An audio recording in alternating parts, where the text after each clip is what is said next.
We're back here in the biomechanics lab at BYU, here with my daughter Meghan Hunter. In high school, she was the top Utah runner for a couple of years. Her junior year, she was able to win the 100, 200, 400, and 800 meters at the state meet. And with an impressive time that year of the 400 of 52.59, that had her ranked as #1 in the country for a while there. Her senior year is when it's time to decide where to go to college, and she had some really good choices, was torn a little bit with especially one other school, but ended up choosing BYU as where she'd continue her running as she goes through and gets her university degree. She finished that year winning 4 events again at the state meet, the 100, 200, 400, and 4x4 rather than the 800, and that helped lead their team of Provo High School to the state championship title. Go Bulldogs. Yeah. The summer before my freshman year of college, my older brother Morgan and I were on our way to go time a road race on the 4th of July. We didn't make it there, however. There was a deer in our path, and after swerving to miss it, the car rolled several times. When I got to the hospital, I found out that I had broken several vertebrae in my neck.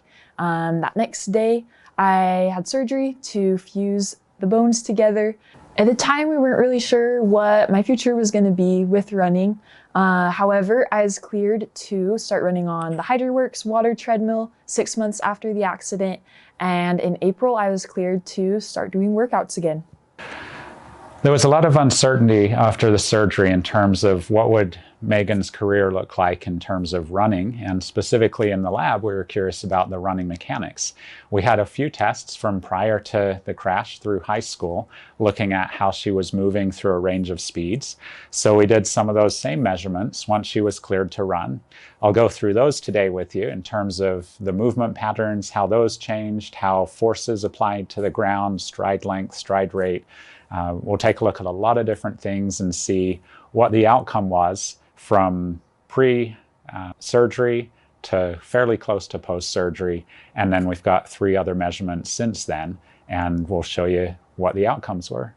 One thing Meghan was known for in high school is the wobbling of her head as she would run, especially down the home stretch, kicking it in, be some side-to-side motion that was very noticeable, which is just like her dad and her older brother also did when they were in high school.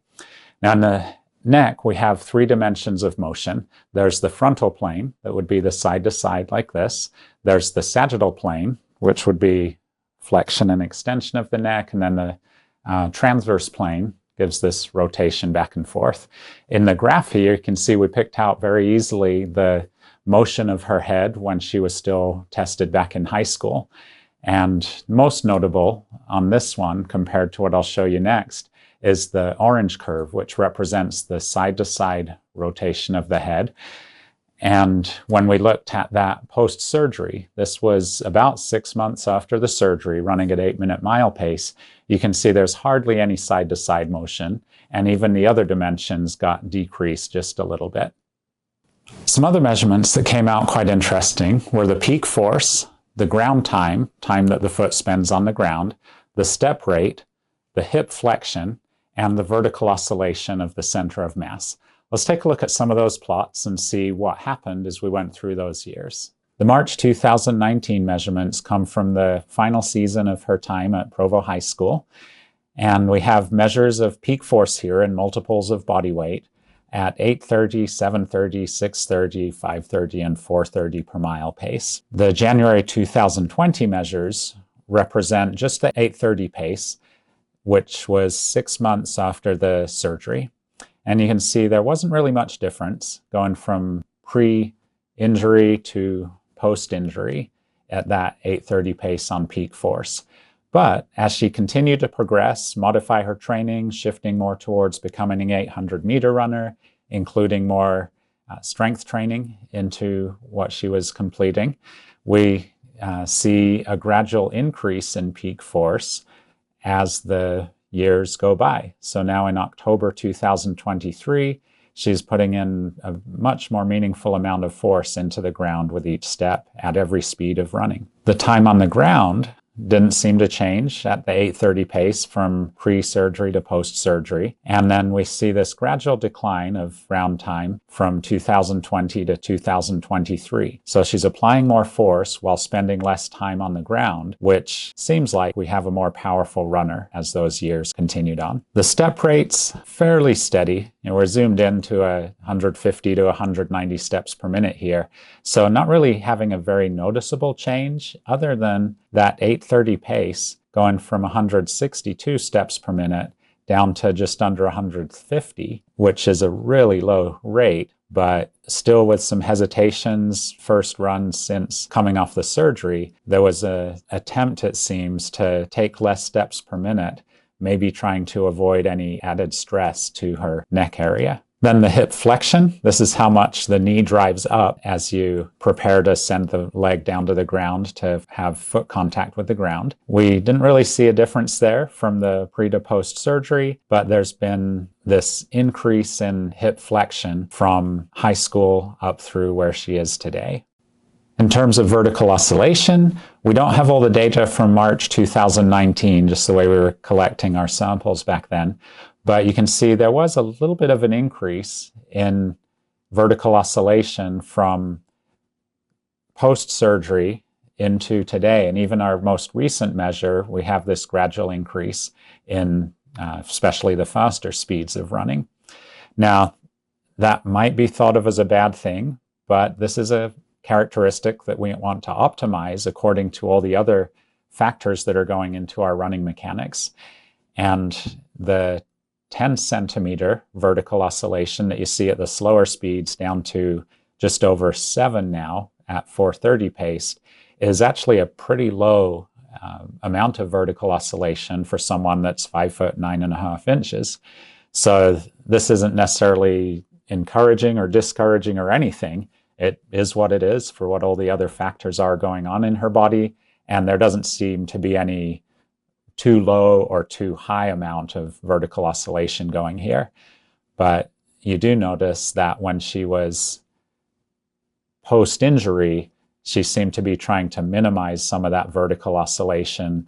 And as that came back to normal, I'm imagining that her running economy would improve dramatically as she gets into the technique that her body was naturally used to pre-crash and then post-crash with the added strength and power that she'd gained from the different training along with the strength training that she'd completed.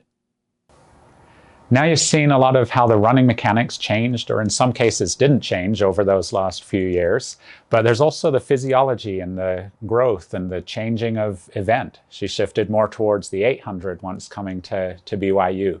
So let me have Meghan share with you the performances, how those kind of varied and improved as those years went by. I was super excited to start racing again. My first several races didn't go quite as well as I wanted them to, off to kind of a rough start, but I ended up running some times I was excited about during my first year back, and I had a lot of inconsistencies that year as well as the following year. By the time my third year came around, my indoor season wasn't going super well.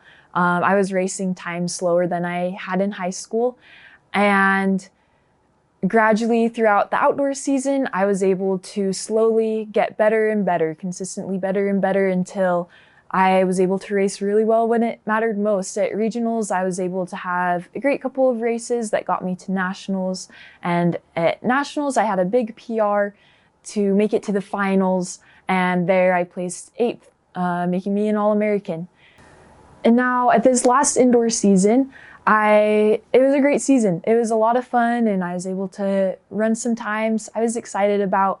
And going into indoor nationals, I was ranked 11th and top 8 make the final. And I made the final. I was so excited.